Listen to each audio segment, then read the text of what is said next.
На связи со студией Ахмед Закаев, председатель Кабинета министров непризнанной Чеченской республики Ичкерия в изгнании. Здравствуйте. Здравствуйте.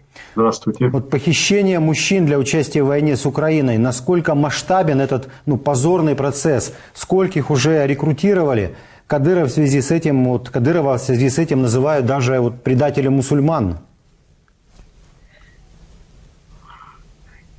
Предателем мусульман Кадырова называют очень давно уже, не только сейчас, когда эта ситуация, война развернулась в Украине, но еще когда она шла в Чечне. С этого времени, в принципе, он заслуженно получил имя, его называют именно предателем не только мусульман, но предателем собственного народа. А это намного страшнее для любого человека, если он человек. Но относительно порядочности и морали, тут, когда мы говорим об этом субъекте, не приходится говорить.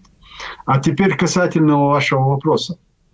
Этот процесс идет не только по Чечне, по всей России, можно сказать. И, конечно, этот процесс идет и на оккупированной территории Чеченской Республики. У нас есть достоверная информация о том, что людей похищают не только в Чечне и в Северном Кавказе, но и по всей России, очень с дальних регионов привозят людей в Чечню и проводят так называемое не просто рекрутирование, но и подготовка, скажем так. Там полигон определенный. И Чечня это на сегодняшний день является такой черной зоной.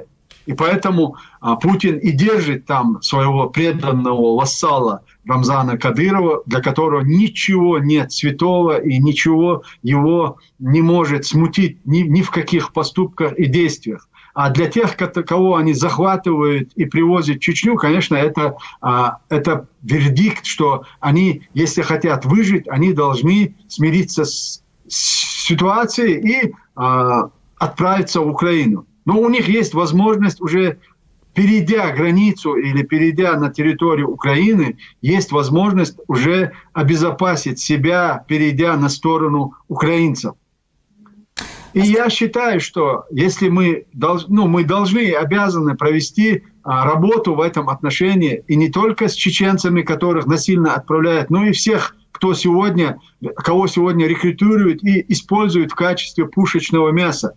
По опыту Чечни я знаю, эти так называемые наемники или людей, которые вербуют из мест заключения или из разных мест, их на самом деле используют как пушечное мясо и как расходный материал. В последующем, когда для того, даже элементарно, просто чтобы даже не выплачивать им по тем контрактам те суммы, которые у них есть, они их просто пускают в расход, сдают позиции или же сами бомбят, или же их сдают их позиции с тем, чтобы уже противник их уничтожил. Это, в принципе, на самом деле можно считать их смертниками, потому что изначально они, находясь именно в таком статусе наемников, они себя обрекают на верную гибель. Просто об этом должны думать и сами те, которые вступают в эти ряды, и их родственники, которые соглашаются с тем или иным положением, когда человека завербовывают и отправляют на войну за определенную мзду или оплату. Знаете, очень важно, чтобы эти люди сейчас вас услышали, даже если их похитили, даже если их отправили на войну, у них всегда есть возможность сдаться в плен и перейти на сторону Украины. Это очень важно. Это очень важно. Это для самих них важно. Поэтому мы в любом случае с чеченцами, которые отправляют их с родственниками и с чеченцами, мы такую работу проводим. Я хочу, чтобы нас услышали и люди другой национальности, которых заставляют, которых вынуждают. Даже эти люди, которые находятся в местах лишения свободы, их-то туда отправляют, хотя это добровольно, но их вынуждают идти к этому. И ими шантажируют, я знаю, относительно чеченцев. Если есть кто-то в местах заключения свободы, они ставят перед чеченцами такие условия. Или кто-то из тех, кто сегодня на свободе идет в Украину с войной, или тот, который находится в местах заключения свободы. Тему, кто находится в местах заключения, его вербуют на условиях того, что если он не согласится, то они уничтожат или посадят его родственников, которые находятся на свободе. И наоборот, тех, кто на свободе, им угрожает, что они ликвидируют их человека, который находится в местах лишения свободы. То есть это, казалось бы, безвыходное положение, но выход всегда есть. И выход заключается именно в том, что если они перейдут на сторону украинцев, я уверяю всех, это не является ни предательством, ни изменой. Это называется проявлением гражданской позиции и силы воли, чтобы не стать преступником и соучастником преступлений, которые сегодня Путин совершает в Украине. На это нужно иметь гражданское мужество. И в первую очередь те, которые идут на этот шаг, должны понимать, на самом деле они совершают поступок, если они переходят на сторону украинцев и отказываются продолжать войну, бессмысленную войну, просто бесчеловечную войну против абсолютно невинных граждан. А как вы думаете, вот у Кадырова закончились вот так называемые его тикток-войска, да, которые мы видели, как они воюют вот с кустами или с пустыми домами, или вот это кремлевские кураторы дают ему вот такой план по вербовке? Естественно, это не самостоятельная фигура. У него никогда не было, я всегда говорил, у него никогда не было какой-то собственной армии. У него есть ближайшее его окружение, вот эти тикток-воины, которых мы видели в одном и том же эпизоде, их выставляли, показывали нам. А так какой-то армии кадыровской нету. И вот то, что сегодня Кадыров делает, он выполняет прямые указания Путина. На самом деле это человек абсолютно безвольный, абсолютно бесхребетное существо, которое обязано выполнять любые указания, которые исходят из Кремля. И этим сегодня Кремль очень хорошо пользуется, потому что они в свое время его облагоденствовали, дали ему такие богатства, дали ему такую власть и дали ему совершить столько преступлений, за которые прощения Кадырову нет. Когда задают вопрос, Кадыров может предать Путина? Нет, он не может предать ни Путина, ни эту систему. Знаете почему? Только лишь потому, что... Но он сам в нее встроен, да, он сам в нее и встроен, он ее часть. Он ее часть, во-первых, этой системы. А с другой стороны, казалось бы, вот если он вдруг сегодня объявит независимость или провозгласит независимость, и таким образом... Дело в том, что это его не спасет. Никогда чеченцы ему не простят то, что он совершил с этим народом. И поэтому это абсолютно вставленный в эту систему механизм, который никогда не подведет. Только его физическое уничтожение может сломать вот эту схему и этот механизм, который сегодня в течение 20 лет Путин создал в Чечне. А вот справедливо ли мнение, что в Чечне может начаться третья война за независимость? Ну, поговаривают, что ее старт начался в Украине. Дело в том, что эта война за независимость чеченского народа, она не заканчивалась. Она продолжается и будет продолжаться до тех пор, пока эта идея не будет реализована. Да, в этой борьбе, в нашей битве, в нашем сражении за независимость есть перепады, есть активная фаза боевых действий, есть какие-то другие этапы. Мы сегодня переживаем очередной этап так называемого замирения Чечни и чеченцев. Дело в том, что чеченцы для того, чтобы самосохраниться, у них выработался иммунитет самосохранения. И на каком-то определенном этапе чеченцам приходится взять паузу вот в активных боевых действиях. Но при этом никогда сама идея не остается невостребованной. Она всегда востребована, она жива. И носители этой идеи периодически в истории чеченского народа появляются. А сегодня они даже не исчезли в результате вот этой 20-летней войны. Мы остались, мы сохранили все правовые структуры, хотя вы нас называете непризнанными лидерами или непризнанного государства. Мы были признаны еще в 1997 году, когда ОБСЕ провело выборы на основе нашей Конституции. Это был протокол, и он сегодня сохраняется. И 57 стран европейских стран нас признали. И поэтому мы продолжаем борьбу за свою независимость. И мы будем продолжать эту борьбу до тех пор, пока мы не деоккупируем нашу страну. Да? Сегодня наша страна оккупирована. И вот второй или очередной шанс в связи с войной Украины у чеченцев появился реально. И то, что сегодня чеченцы, добровольцы находятся в рядах состава украинских вооруженных сил, и то, что мы продолжаем формировать дополнительные батальоны в рядах иностранного легиона в Украине, это и есть показатель того, что мы не смирились. Да, мы будем продолжать свою борьбу сегодня в Украине, чтобы отразить агрессию России в Украине. И поэтому те силы, которые сегодня находятся в Украине, они являются залогом борьбы или залогом победы нашего народа и восстановления нашей государственности, деоккупации нашей страны. В этом у меня нет никаких сомнений. Но вот Кадыров объявил кровную месть сторонникам непризнанной республики Ичкерия, извините,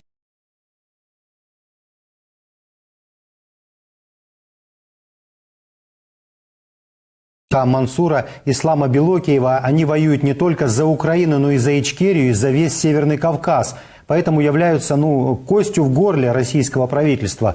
Но кроме того, живым голосом и независимости, той искрой, которая в любой момент может разгореться в огромное пламя. Поэтому они будут делать все возможное, чтобы нас уничтожить. Это была цитата. Стоит ли бояться этих угроз Кадырова этим людям?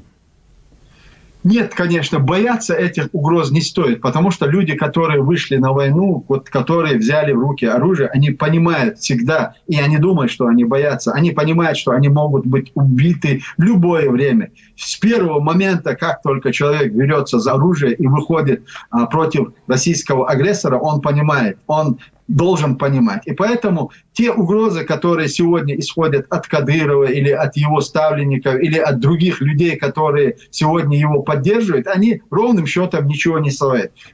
Жизнь человека зависит полностью в руках Всевышнего. А наша идея, она верная, а наша борьба, она справедливая. И мы должны продолжать нашу борьбу за свою свободу, за свободу украинского народа. То, что сегодня мы находимся в Украине, нужно четко понимать, чтобы не давать возможность манипулировать в международных институтах России, называя Украину, где сосредотачивается сборище незаконных вооруженных формирований или сепаратистов с целью разрушения российского государства. Это немного будет им мешать и мешает политическому руководству Украины. Мы сегодня заявляем о том, что наше пребывание в Украине – это выполнение интернационального долга. Мы, чеченцы и ингуши, понимаем, как никто другой, что происходит в Украине. Мы понимаем, с кем имеет Украина дело. И мы знаем, несмотря на мощную армию и поддержку международного сообщества для Украины, наша помощь не будет лишней. И мы пытаемся помочь украинцам, украинскому народу победить в этой войне. А это означает, победа украинского народа означает не только победа самих украинцев, это означает победа всех закабаленных народов, как в России, так и во всем мире. Это борьба и победа всего цивилизованного мира над фашистами, над путинистами, которые пришли с войной в Украину.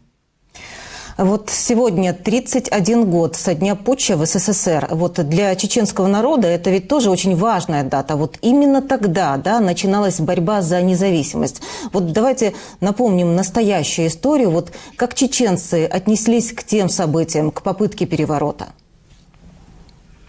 Знаете, когда мы касаемся истории и этих вопросов, если бы мы их хорошо изучили бы и понимали бы, у вас, допустим, у журналистов, не только у вас, у вашей компании, у вашей студии или вашего журналистского корпуса, у всех других не возникал бы вопрос, признаны мы или не признаны. Дело в том, что путч, который был совершился 19 августа, он практически предотвратил создание нового союзного государства.